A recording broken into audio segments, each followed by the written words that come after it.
Hey everybody, welcome to day 33 of the Take Back Your Life video journey. 40 days of thinking right so that we can live right. We are almost done with the challenge. We are 7 days away. But today is an important day because we're talking about rising high and bowing low. What does that mean? Well, I'm going to back up for just a second. Even though we are almost done with the first 40 days of this, you said challenge a couple of times, it is a journey that keeps going even after the 40 days. So rising high and bowing low, it has to do with your countenance. It has to do with your way that you carry yourself, your body language, your servant's heart, the way that you serve. It's your whole package. Right. Our verse for today, actually it's several verses out of the Message translation from 1 Thessalonians chapter 5 verses 4 through 8 says, "But friends, you're not in the dark, so how could you be taken off guard by any of this? You're sons of light, daughters of day. We live under wide open skies and know where we stand. So let's not sleepwalk through life like those others. Since we're creatures of the day, let's act like it." Meaning, we should carry ourselves with the confidence of knowing that Jesus created us exactly the way that He wanted us to be, and we live out of an abundance because of what He's done for us. Out of a response, out of a choice to be head held high, looking people in the eye, having conversations even whenever they're hard. All of the things that we've been talking about the last 32 days. Now we're bringing it all together in this last week. I thought it was interesting in talking about the wolves, how researchers said they could tell what the situation was going to be with a wolf by the way the wolf walked, by the way the wolf carried itself, by the way that the wolf submitted or showed its underbelly. And we have to think about the way that our posture, the way that our facial expressions show, because most of our language is nonverbal. Mm-hmm. We hit on that yesterday about the fact that when we, especially in today's day and age, when we text back and forth or we send an instant message or we send an email, it's awfully hard to tell exactly what the author meant because we don't see their face. And there's been many times that text can be misinterpreted, and that happens to us quite a bit. Mm-hmm. And it is extremely difficult if you're in a situation like we've been talking about for the last few days of changing the way that you're perceived, changing the way that you believe and that you show up. If you're texting, that person only has the context of who you've always been, how you've always shown up, and the tone that you've always taken. And so if you are making an intentional move to choose to be different today than you were yesterday, then you're probably going to need to use your voice and your body language, and you're probably going to have to be face-to-face and having those conversations, not just sending a text message. Well, then it's not just that. I mean, sometimes it's our own thought processes as far as the text message is concerned, because without those verbal cues, or those visual cues, I should say, we can take some of our own preconceived notions into this situation. Mm-hmm. Maybe we're having a bad day, and so when we read a text that comes across, we don't know. Absolutely. So, I mean, again, our body language says so much about what state of mind we're in, what our overall personality may be at any given moment. Mm-hmm. And some people struggle with that. I mean, you've experienced that. Mm-hmm. And I don't think that's any secret. I mean, you tend to have... I have a high RBF factor.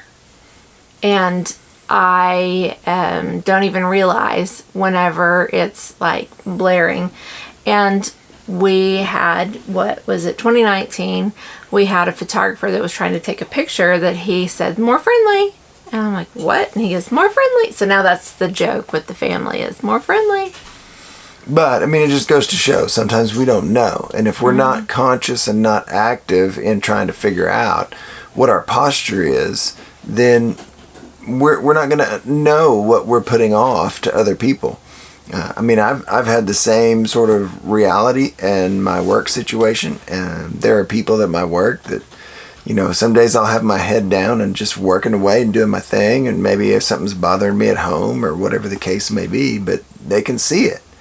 And I have to be conscious of the fact that my posture matters.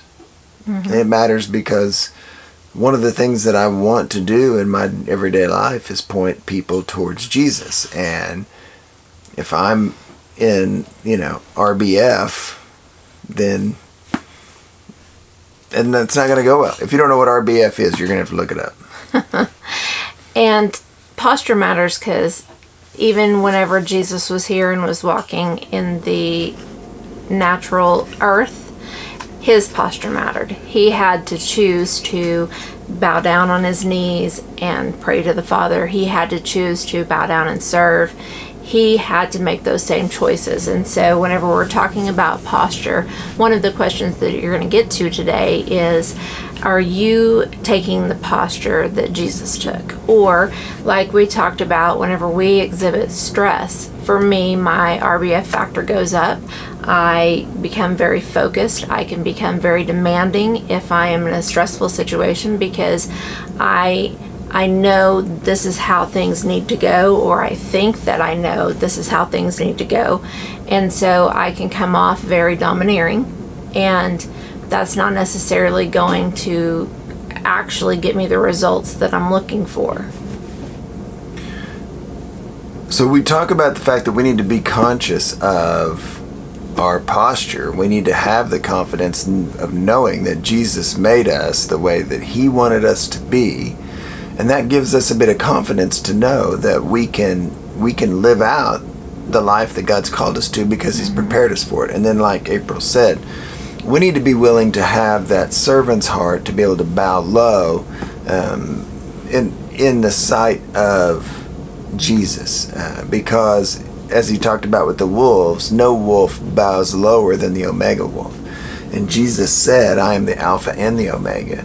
And Jesus served, and he served in a way that taught us that a king can serve the people that he rules over. Mm-hmm. And so we need to be willing to have that same servant's heart. That even though we're confident and we can walk in confidence, we need to make sure that we're serving other people along the way and not just mowing them over because we're so confident in the way that God's made us. Yep. So, there are some good questions about posture and about how we carry ourselves. There's also a TED Talk that Pastor Levi mentions in the reading. I'm going to try and link that right up here somewhere. So if I can find it in order to do that card, I will certainly do so. I think I've seen it before, so I'm pretty sure it's available. Anyway, carry yourself in a posture of confidence.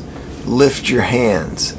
Put your hands on your hips and stand in a position of power because God's made you powerful. He's given you everything that you need to be successful. And let's not forget to bow low because of what Jesus has done in order to make us who we are. Mm-hmm. So that's day 33, rising high and bowing low. Today is Christmas Eve. I hope that you and your loved ones are able to be together in some form or fashion. I know that with all of the craziness going on in the world right now, sometimes that's a little hard to do, but if you're not with your loved ones, take the time to send them a text, give them a phone call, do a Zoom chat, do a messenger chat, whatever technology you can use to get a hold of those that you're not with. Make an effort to do so. Okay. We'll see you tomorrow on Christmas Day. And I'm going to go ahead and throw in there too, there's a lot of people that are affected by losses this year over COVID. And I would say that if you are finding yourself in this first Christmas or Christmas Eve without a loved one, then know that we are praying for you right now, today, that we are standing with you in that prayer for peace and calm and understanding, because this has been a hard year. This has been something that nobody saw coming. God saw it coming, but none of us saw it coming. And it's hard to not be taken off guard. Yeah. All right, everybody. We'll be back tomorrow on Christmas Day, and we'll be looking forward to going 2 steps to the left. So have an amazing day. Merry Christmas.